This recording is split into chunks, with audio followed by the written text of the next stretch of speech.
Hello guys, Sue Jerry speaking. Welcome to LJPCBM episode 1308, and today we are to Lima Shenanigans of 1977 episode number 65, AEW Dynamite event for October the 5th, 2022. We had this begin in 4, 3, 2, 1, go. Live from the Big Beefy Man Cave in New Bedford, Massachusetts. This is the YouTube channel vlog show in which video games, flash game show gameplays, along with sports and wrestling news are the norm. This is the YouTube channel vlog show of positivity, good times, and fun. This is Eric Lima Shenanigans of 1977. And now, here's the host of the show, the perpetrator of these shenanigans, Big Beefy E himself, Mr. Eric M. Lima. Thank you very much, Mr. Wonderful Announcer, sir. Well, hello there, everybody. This is my Big Beefy Man Cave here in New Big Beefy, Massachusetts. And I don't know, it's New Big Beefy, Bedford, Massachusetts. And this is my Big Beefy YouTube channel vlog show. Eric Lima Shenanigans, 1977. I am your host, perpetrator of these shenanigans, Mr. Big Beefy himself, Eric M. Lima. How's everyone doing? How's everyone's evening? If you're still up watching this show, great. If not, get some sleep, get up, and conserve your energy. And but we're going to talk about AEW Dynamite anniversary, the third anniversary show tonight. And we're going to do it right now, so that we're going to get going. MJF kicked off Dynamite, didn't say a word. He had a match against Wheeler Yuta. Wheeler Yuta and MJF went one-on-one, and MJF did his variation of the Salt of the Earth submission hold, defeating Wheeler Yuta. But then as Wheeler Yuta extended his hands, like, listen, because he adheres to the code of honor, shake my hand, be a man, we had a history. You and I, in fact, you fought me tooth and nail. You did whatever it takes to win. As MJF was making that hard decision to shake Yuta's hand, Lee Moriarty attacked him from behind. MJF goes, "What are you doing?" Now when I asked, he's trying to. But then Stokely Hathaway hands him the Dynamite Diamond rings and punch him out with it. And then to do so, William Regal enters the ring. It kind of glares at MJF and says, "You want to hit? Did somebody hit me instead?" Wow. So.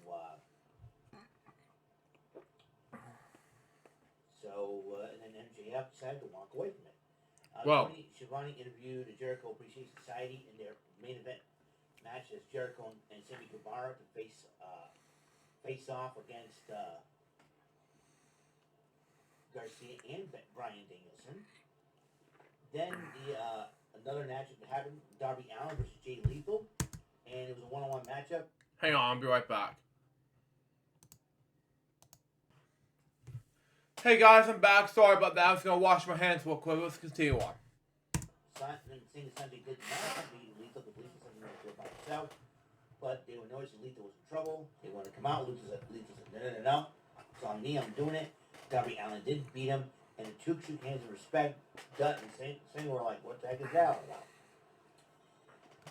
And then the embassy cut a promo on Wardlow as he's trying to get the title inside the embassy. It's Brian Cage and the Gates of Agony, Khan and Toa Leona. And I miss Prince Nana's song when I first heard him singing a Ring of Honor. We in the money, we're in the money, do do do do do, we in the money. I was like, I missed that song with Prince Nana. He was really funny in that. Wow. But then they had a TNT matchup, Wardlow and Brian Cage. Let me tell you guys something. You're talking about a matchup of two big bulls going at it. Wardlow and Cage are those two big bulls. Wow. Yeah, so these two guys totally went at it. I mean, it was a fight. It was a total fight. And this matchup could have gone either way. Brian Cage was ready to finish off Wardlow, but he wasted too much time, and that cost him in the end. Okay. As Wardlow gave him the Powerbomb Symphony, he won the match to retain the title. But then the Gates of Agony came out to attack Wardlow. And all three were stomping on him. Prince Nana was like, get on him, get on him. Samoa Joe, the Ring of Honor TV champion, came out. Even decides, looks like Wardlow and Samoa Joe formed some kind of alliance. And War Joe, what a name. Those two big boys, you don't want to mess with them in a dark alley, let me tell you. Exactly. But they were outnumbered. Then FTR decided they tried to go out and help their friend Wardlow, and they did. And now, if you think about it, ladies and gentlemen, FTR are the Ring of Honor Tag Team Champions, the AAA Tag Team Champions, and the IWGP Tag Team Champions. FTR is one of the best tag teams in today's tag team wrestling history. Wow. And talking about of today, FTR are your guys, and so they showed respect to Samoa Joe, and it was a lot of fun. Let me tell you. Okay. So there's that.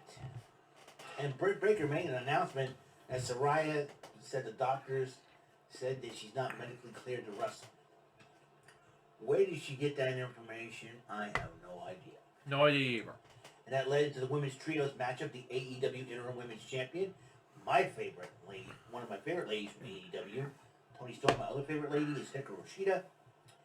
And we'll teams up with Athena and Willow Nightingale against Penelope Ford, Serena Deeb, and Jamie Hayter.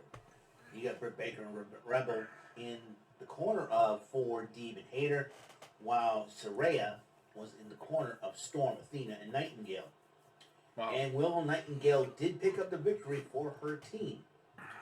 And then, as Saraya was celebrating with her team, Britt Baker got into the face of Saraya, and both women started fighting. Wow. And then all the 8 women started scrapping, and then Saraya was in the ring with Rebel. Rebel's begging. Saraya knocks Rebel out. Wow. And then Tony Schiavone interviewed Rush, Jose, and Private Party. And then Jose called out Private Party for not being there for Los Facción Ingobernables. Now, you want to know where Andrade was in the whole situation. Andrade was sent home because he had an altercation with Sammy Guevara. And because of the tweet war that they had, and I think Andrade did take exception to that. And all I gotta say is, I wouldn't be surprised if Andrade decides to leave AEW and probably go back to the WWE to be with his wife, Charlotte Flair. Mm-hmm. That remains to be seen, though, however, if that's going to be the case. Wow. Wow. So there's that. Let's see. It's National Scissoring Day with the Acclaimed. Scissor me, daddy ass. I know we're both going to see, ladies and gentlemen. Continue on. That was funny. That's like one of the funniest, but it was the most beautiful segment ever in Washington. This happened in Washington, D.C., mind you. So, Wow. I mean, the Acclaim's a very entertaining tag team. Glad they're the tag team champions, and they're going to be an entertaining tag team. With Billy Gunn helping them out, I'm not surprised. Wow. And then Swerve Strickland interrupts the whole thing when the three of them were about to do the scissor handshake, and all of a sudden, this is the most ridiculous thing I ever seen. Oh, God.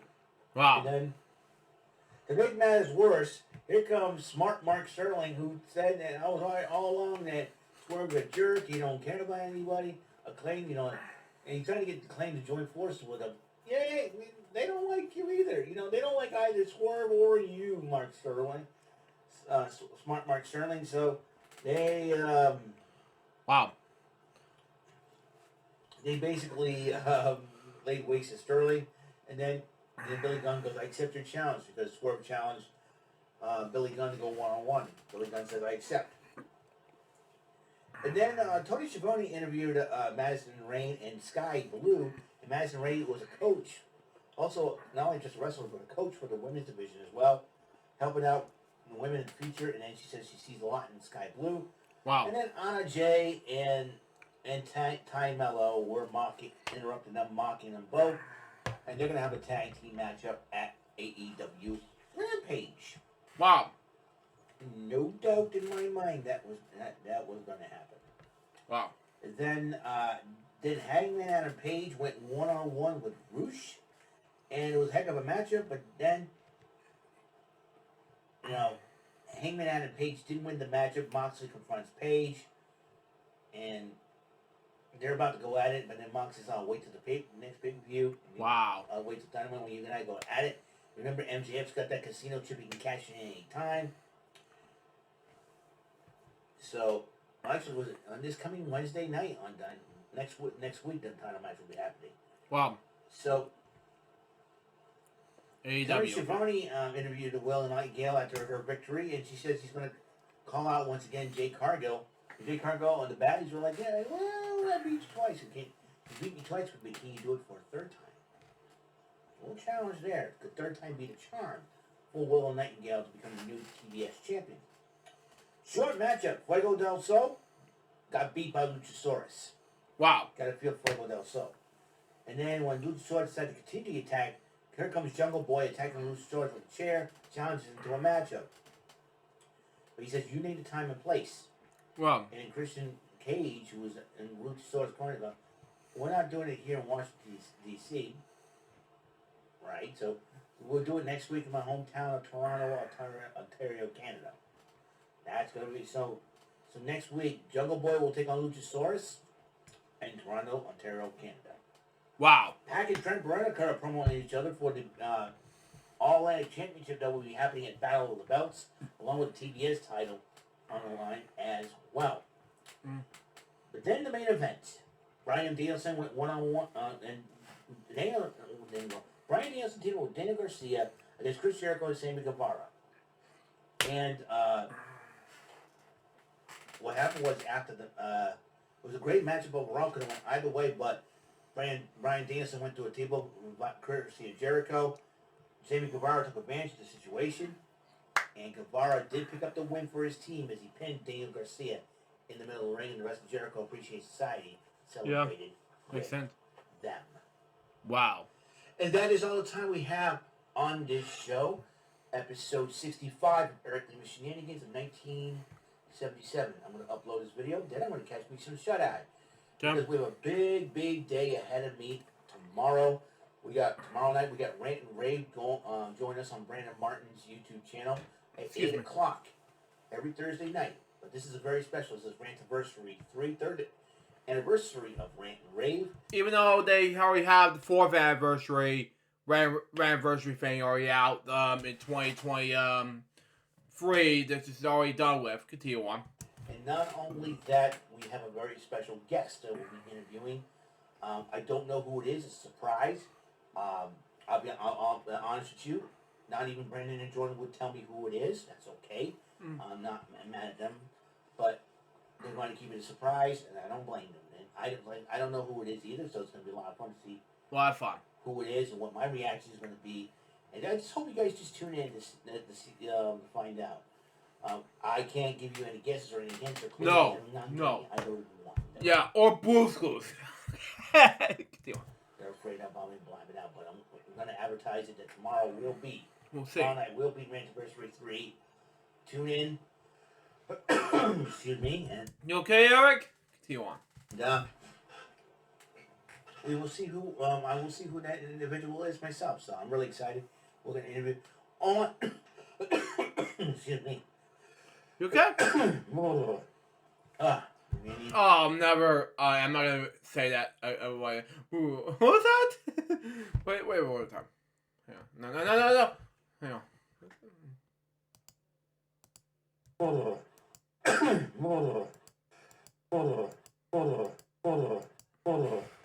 I can't do that. Continue on. We need another drink. Hold up just a second here. Okay, difficulties. Anyway, next. Excuse me. Another post-credit scene, ladies and gentlemen. Continue on.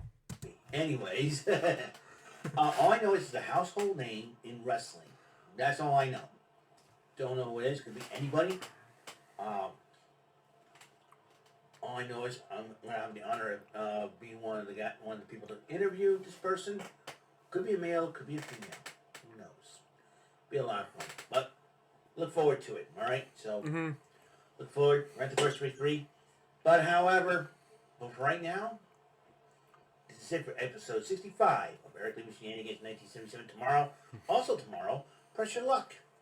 Banks on Tamarkin Thursdays. Wow. Bot Thursdays. Banks on Tamarkin. Bot Thursdays. So, this I'm really looking forward to battling those whammies once again. So, it'll be a lot of fun. So, A lot of fun, yeah. So, that's it. So, until the next episode comes around, Mr. Announcer, please, sir, take us home. That is all for today's episode. This is Mr. Lima speaking for Eric Lima Shenanigans of 1977. A Big Beefy E, tour for Bob Saget production, and in association with a Sweet Bumbling Bofo Raver Telepictures and Distribution. See you next episode, and have a very blessed day. South Eric Shenanigans of 1977, episode number 65. AEW Dynamite Event Center for October 5th, 2022. And oh my god, this is one of the best videos I've ever seen so by far. So far this episode was a success.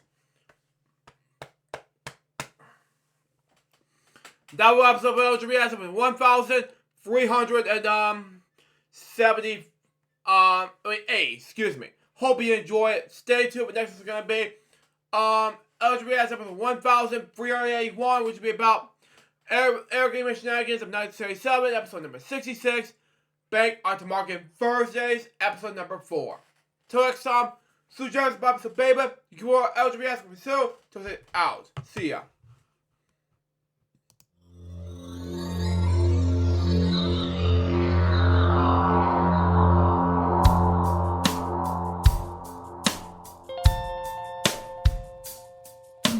Given unto me this life I'll never take for granted, and given all the time I failed to really understand it, I never sought to meet the maker of reality, the one who gave the life that which is always happening, but I tried all the time.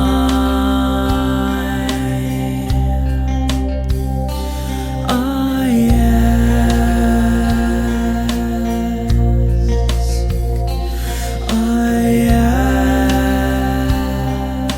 ask, why me? Why was I the one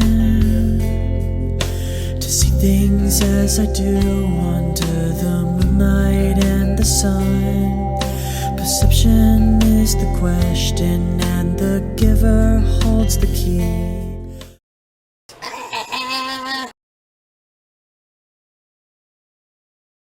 Brr.